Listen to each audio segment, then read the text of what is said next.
Avant que nous puissions entrer dans le message de cet après-midi, j'aimerais rappeler que ce jour-là, Agar a été chassée de la maison d'Abraham. Elle s'est retrouvée dans le désert. Elle avait de l'eau et du pain. L'eau et le pain. Mais tellement qu'elle a tourné dans le désert, elle s'est perdue. Elle s'est égarée. Et elle a fini son eau et son pain. Est-ce que quelqu'un comprend ce que je dis? Bien-aimés dans le Seigneur, suivez bien.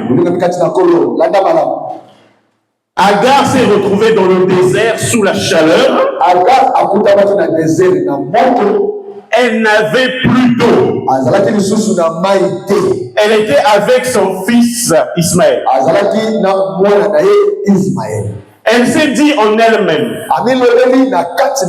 je ne pourrais pas supporter voir mon enfant mourir.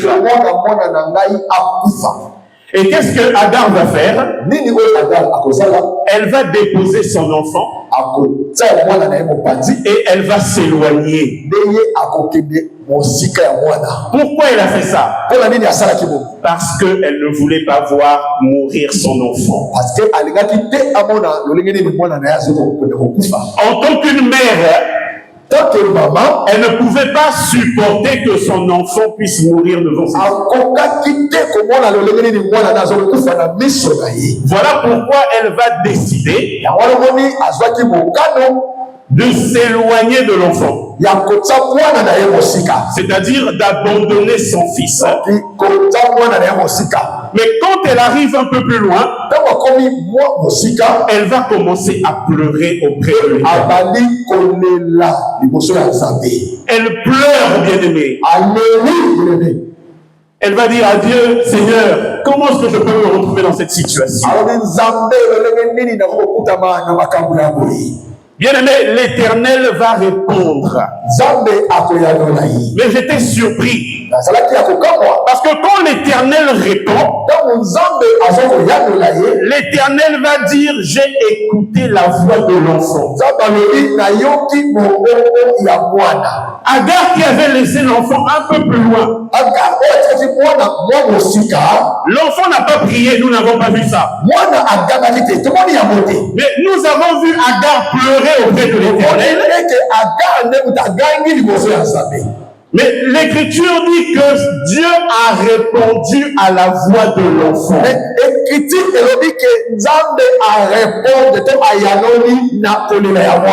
Et même l'Éternel va envoyer un ange une fois de plus. Et cet ange-là va dire à Agar, retourne auprès de l'enfant, parce que Dieu a écouté sa prière. Dieu a écouté la voix de l'enfant. Est-ce que quelqu'un comprend ce que je dis? Bien-aimé dans le Seigneur, lorsque Agar va se retrouver à côté de l'enfant,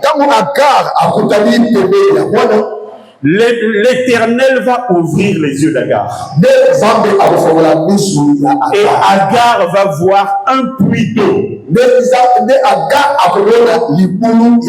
J'aimerais dire à quelqu'un, bien aimé, même quand tu es dans le désert, ne t'éloigne pas du Fils. Même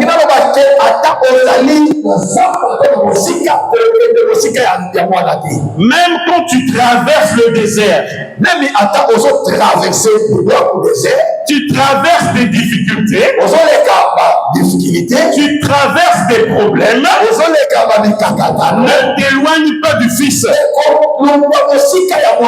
Parce que l'Écriture m'enseigne, celui qui a le Fils, il a la vie. Et ici, je suis en train de dire, le Fils en question, c'est le Seigneur Jésus-Christ. Lorsque Agar va écouter écouter la voix de l'ange. Elle va revenir à côté de l'enfant. C'est là où Dieu va ouvrir les yeux d'Agar. J'aimerais dire à quelqu'un cet après-midi, la bénédiction que tu es en train de chercher, elle n'est pas loin.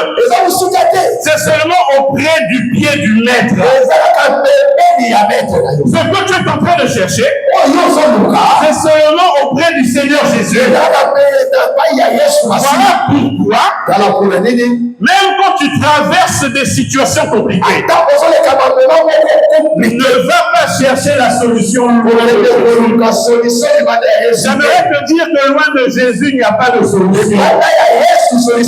Il faut que tu te rapproches du Seigneur Jésus. C'est là où le Seigneur va t'ouvrir les yeux. Est-ce que quelqu'un comprend ce que je dis? Est-ce que quelqu'un comprend ce que je dis? Bien-aimé dans le Seigneur, peu importe les difficultés que tu traverses, la vérité se trouve auprès du Seigneur Jésus. La solution se trouve auprès du Seigneur Jésus. Ne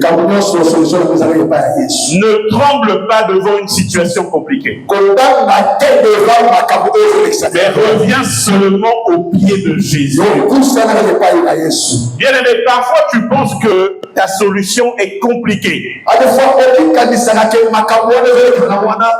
Mais j'aimerais te dire que rien n'est impossible à Dieu.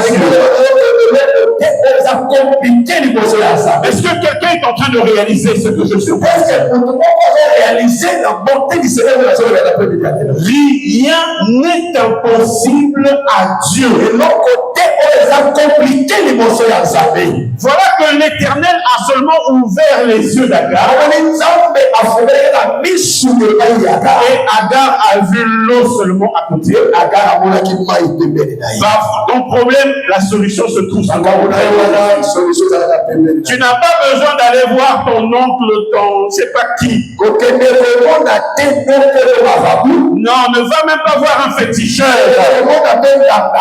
Non, ne cherche même pas à voir des trucs autour de la table. Ça ne te servira à rien. La vraie solution est auprès du Seigneur Jésus-Christ.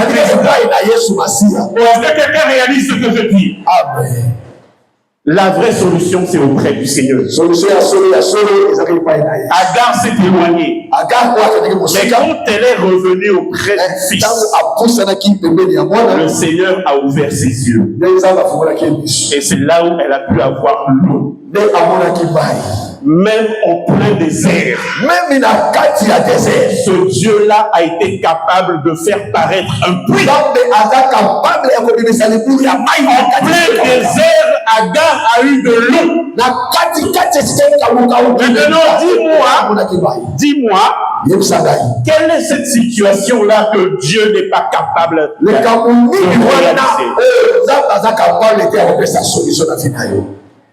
Rien n'est impossible à Dieu.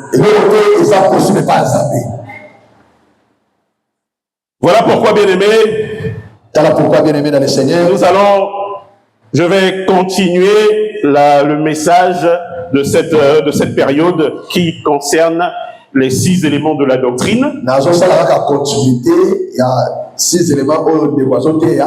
Mon bien-aimé Papa Dadji est en train de nous enseigner sur les 6 éléments de la doctrine. Il nous a déjà parlé du renoncement des œuvres mortes. Et il a aussi introduit sur la foi en Dieu. Et donc aujourd'hui, je vais apporter ma pierre à l'édifice en ce qui concerne la foi en Dieu.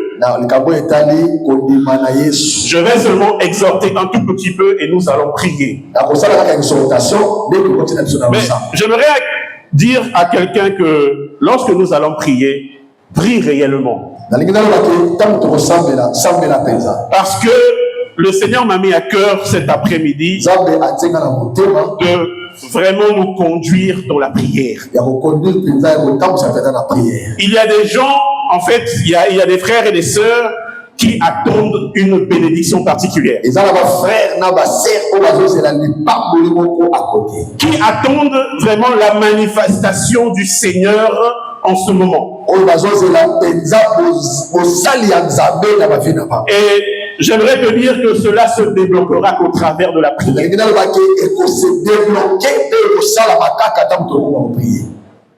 Jésus a dit à Marthe, si tu crois, tu verras la gloire de Dieu.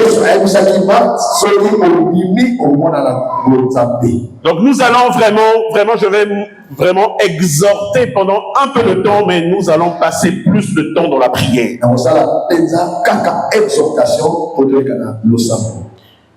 Notre texte de base, Hébreux chapitre 6, verset 1. Toujours dans Hébreux chapitre 6, la première verset. Hébreux chapitre 6, verset 1 jusqu'au verset 2. Si tu es arrivé, homme de Dieu. Nous lisons la parole du Seigneur. Hébreux chapitre 6, 1 jusqu'à combien? 2. Ok.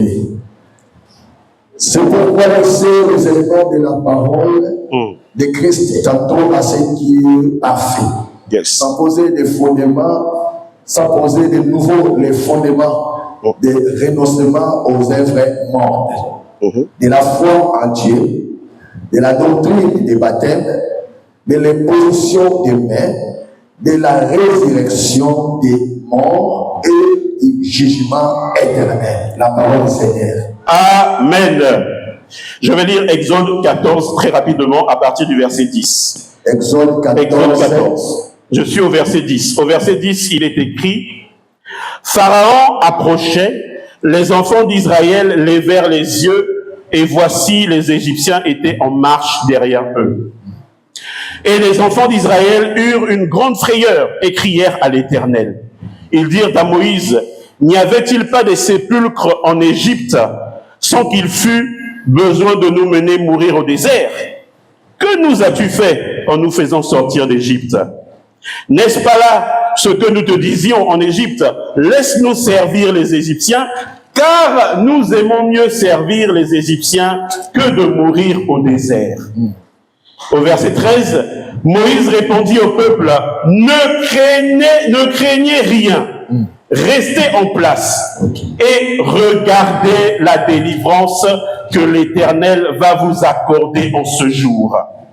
Car les Égyptiens que vous voyez aujourd'hui, vous ne les verrez plus jamais. L'Éternel combattra pour vous et vous gardez le silence. Que le Seigneur bénisse sa parole. Amen. Que le Seigneur bénisse sa parole. Amen. Bien-aimés dans le Seigneur,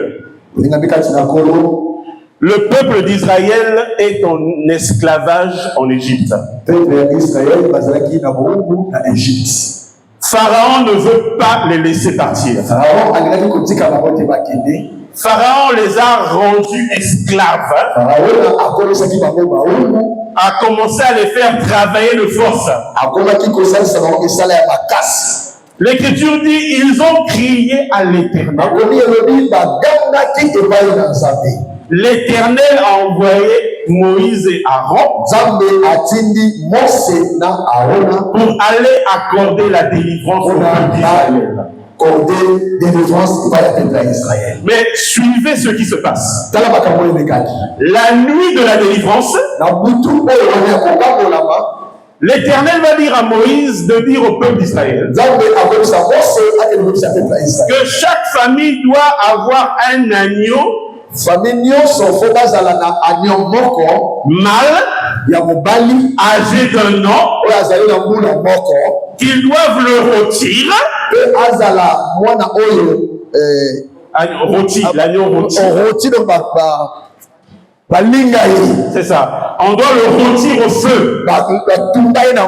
Voilà. on doit rôtir l'agneau au feu, le manger avec les pains sans levain et les herbes amères, avec la ceinture au rein,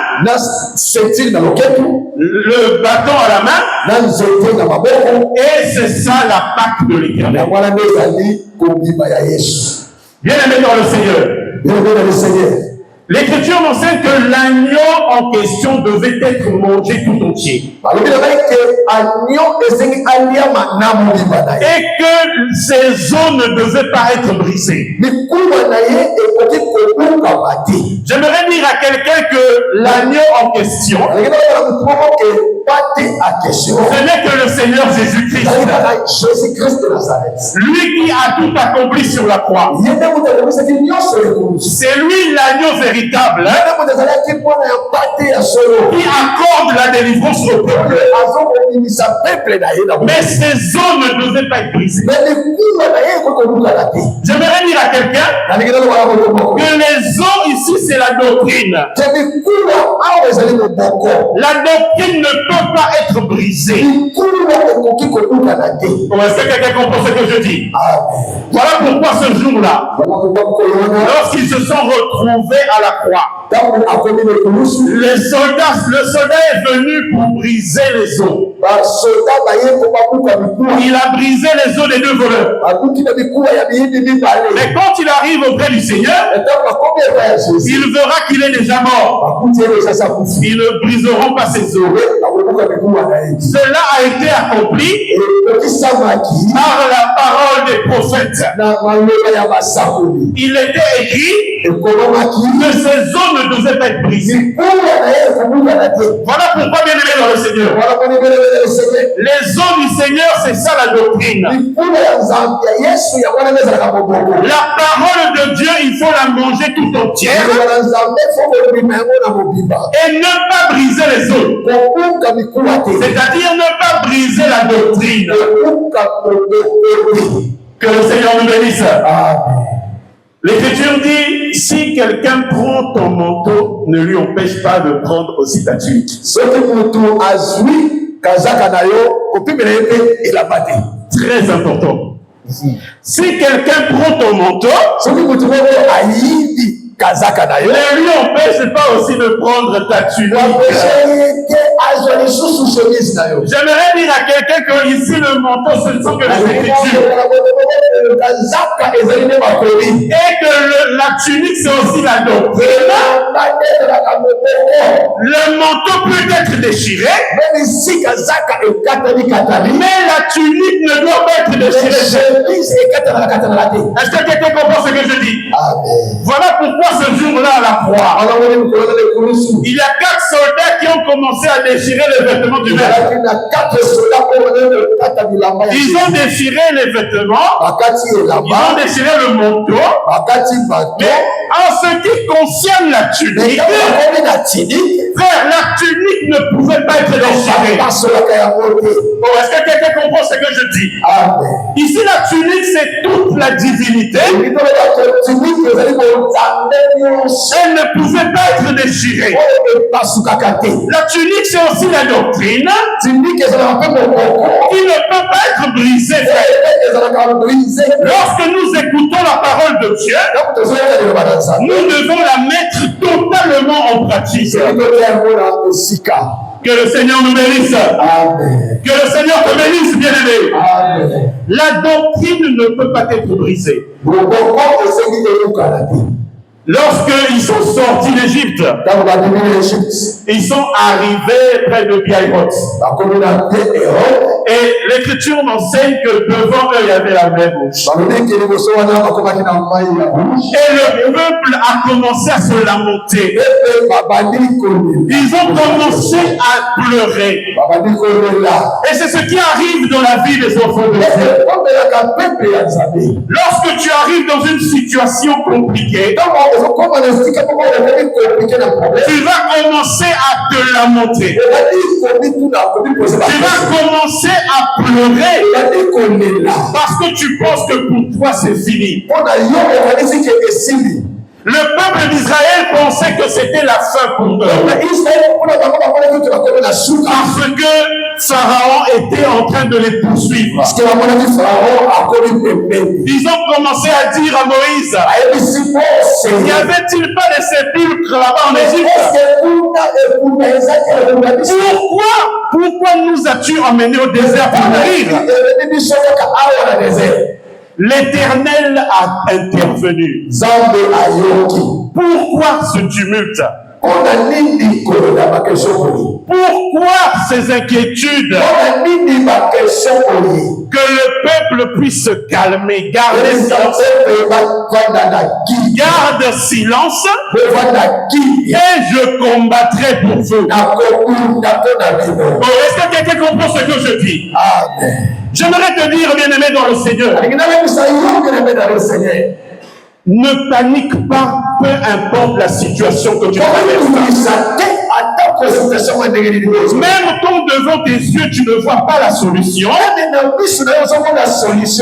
J'aimerais te dire, garde silence. Parce qu'il y a tout un Dieu qui prie pour toi. Il y a tout un Dieu qui veille sur toi. Peu importe la situation que tu traverses. Bien-aimés dans le Seigneur, ils ont vu une muraille qu'on appelle la mer Rouge. Mais où est-ce que nous allons partir? Nous allons passer comment? Là où ton intelligence s'arrête, c'est là où commence l'intelligence. Là où tes stratégies s'arrêtent, c'est là où le Seigneur commence à intervenir. Là où ta stratégie, frère, s'arrête, c'est là où Dieu doit commencer à entrer en scène. Voilà pourquoi j'aimerais te dire, ne crains pas pour ce que tu vas manger demain. Ne crains pas pour l'avenir de tes enfants. Mais crois seulement que tu as un Dieu qui est avec toi. Crois seulement que tu as un Dieu qui est avec toi. Et que c'est lui qui est capable de trouver une solution. Il a dit dans sa parole, ne vous inquiétez de rien. Ne vous inquiétez de rien. Mais en toutes choses, faites connaître vos besoins à l'Éternel. Et l'Éternel agira. Est-ce que quelqu'un comprend ce que je dis? Nous acclamons très fort pour le Seigneur. Acclame pour Jésus. Acclame pour Jésus. Alléluia. Alléluia. Bien-aimé, écoute ce que le Seigneur est en train de dire. Même quand le médecin peut dire il te reste 10 jours à vivre. Ça, c'est la parole des médecins. Maintenant, cherche la parole de Dieu. Qu'est-ce que Dieu a dit? Qu'est-ce que Dieu a dit pour ta vie? Ce Dieu-là qui a tout accompli sur la croix, qu'est-ce qu'il a dit pour ta vie? Lorsque le médecin te dira que madame, votre situation ne peut pas s'améliorer. Monsieur, votre problème là, les examens ont montré que ça n'ira plus pour vous. Lève-toi et réponds au médecin. Dis au médecin, je ne mourrai pas. Je vivrai. Et je témoignerai des bontés de l'Éternel. Il faut que tu commences, bien aimé, à proclamer la parole de Dieu. Peu importe la situation, base-toi sur la parole de Dieu. Parce que l'Éternel veille sur sa parole afin de l'exécuter. Est-ce que quelqu'un comprend ce que je dis? Bien-aimé dans le Seigneur, le peuple d'Israël était surpris. l'Éternel a frayé un chemin. L'Éternel a frayé un chemin dans la mer, frère. Bien-aimé dans le Seigneur, je suis en train de déclarer dans la vie de quelqu'un. Quels que soient les blocages dans ta situation, le Seigneur est en train de frayer un chemin dans ta vie. Quelles que soient les situations compliquées dans ta vie, le Seigneur est en train de frayer un chemin. Et tu viendras ici témoigner de la bonté de Dieu. Tu viendras en ce lieu témoigner de la bonté de Dieu. Est-ce que quelqu'un comprend ce que je dis? Bien-aimé dans le Seigneur, aie confiance en l'Éternel. Même dans la prison, Joseph, bien-aimé dans le Seigneur, il était dans la prison du roi. Il a cru que Dieu l'avait oublié. Il a cru que Dieu l'avait abandonné. Mais l'Écriture m'enseigne que même dans la prison, l'Éternel était avec Joseph. Il ne l'a pas abandonné. J'aimerais te dire que le Seigneur ne t'a pas abandonné. Tout ce que tu es en train de traverser, le Seigneur est avec toi. Souviens-toi de là où il t'a pris. Souviens-toi des obstacles que tu as rencontrés. Et le Seigneur t'a accordé la victoire à chaque fois. Et il va continuer à t'accorder la victoire. Est-ce que quelqu'un comprend ce que je dis? Bien-aimé, Joseph est sorti de la prison.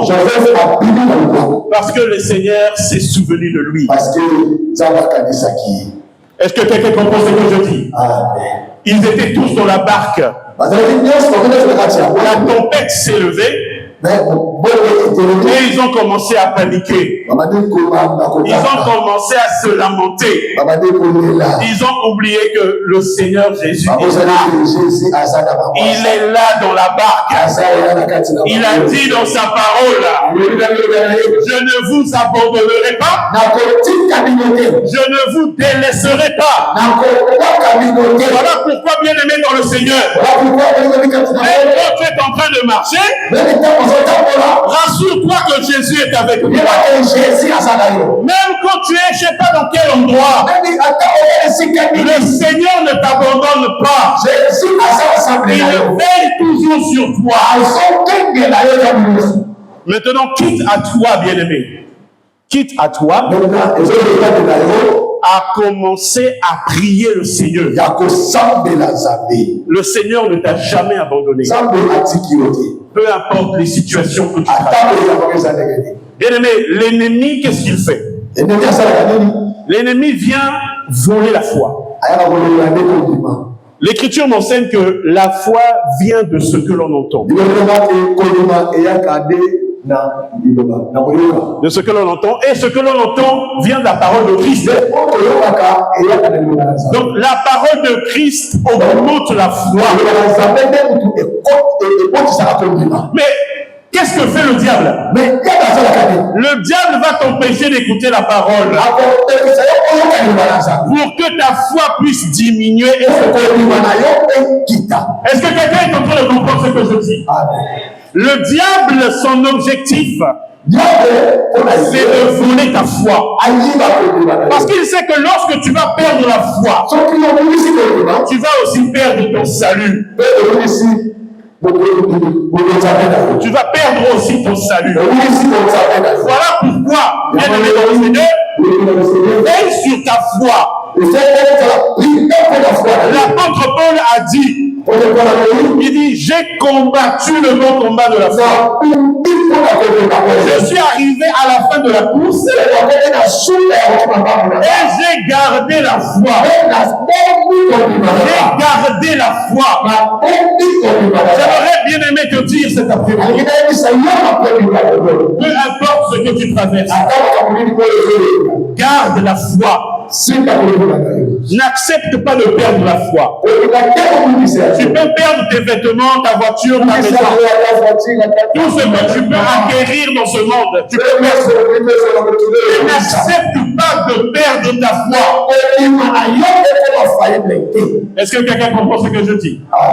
Nous allons prier. Mais avant de prier, nous allons lire une écriture. Luc chapitre 18. Luc chapitre 18. Yes. Luc chapitre 18, je suis au verset 1. Pour finir. Ok. La première verset. Luc chapitre 18, du verset 1 jusqu'au verset... On va prendre du verset 1 jusqu'au verset 8. Il est écrit au verset 1. Jésus leur adressa une parabole pour montrer qu'il faut toujours prier et ne point se relâcher. Bien-aimé, cette parabole, c'est pour montrer qu'il faut toujours prier et ne point se relâcher. Au verset 2, il est écrit: il y avait dans une ville un juge qui craignait point Dieu et qui n'avait d'égard pour personne. Il y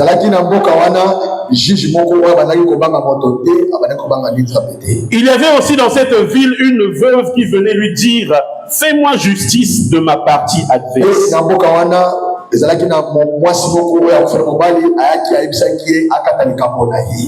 Pendant longtemps, il refusa. Mais ensuite, il dit en lui-même: quoique je craigne point Dieu et que je n'ai d'égard pour personne, néanmoins, parce que cette veuve m'importune, je lui ferai justice, afin qu'elle ne vienne pas sans cesse me rompre la tête. Le Seigneur ajouta: entendez ce que dit le juge inique. Et Dieu ne fera-t-il pas justice à ses élus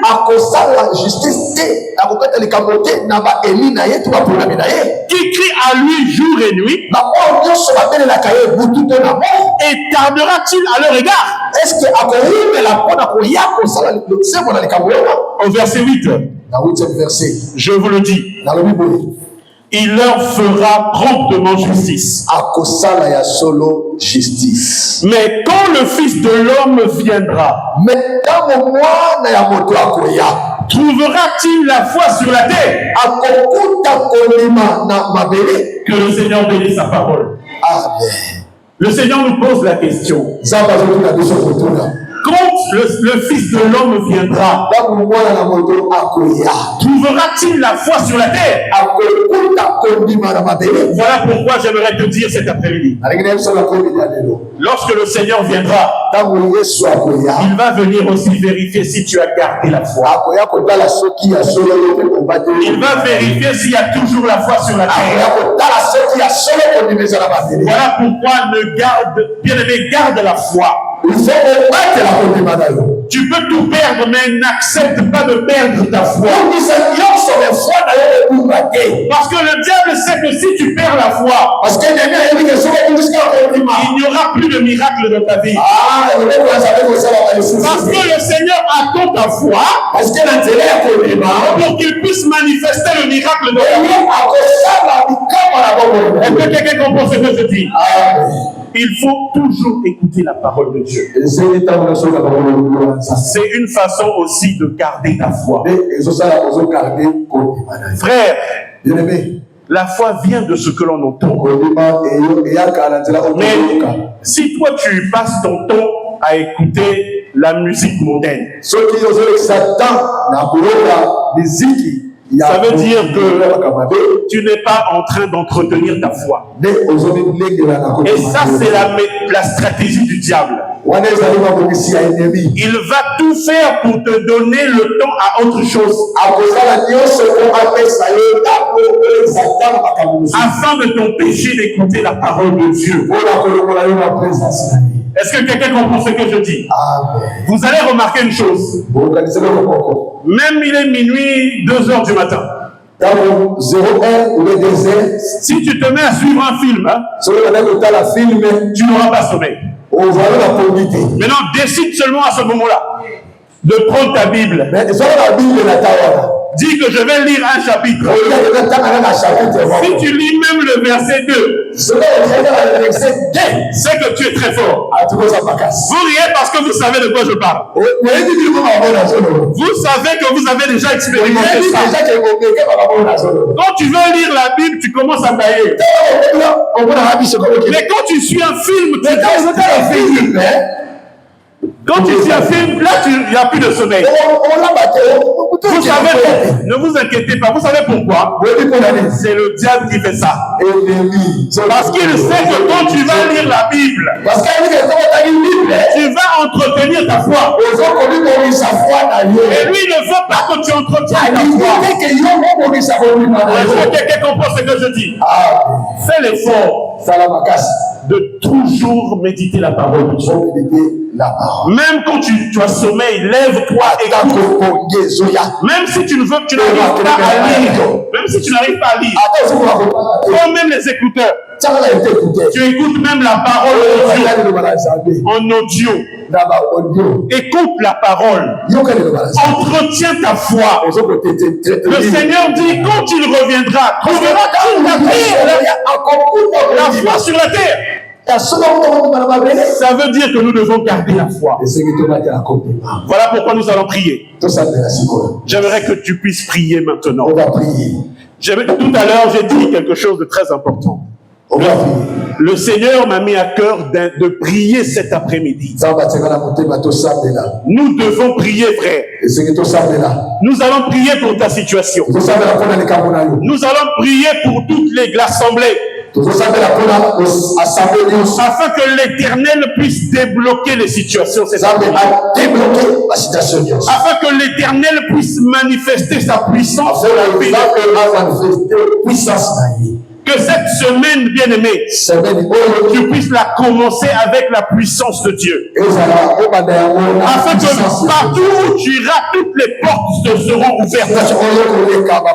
Toutes les portes que tu vas frapper seront ouvertes. Et le Seigneur va te faire du bien cette semaine.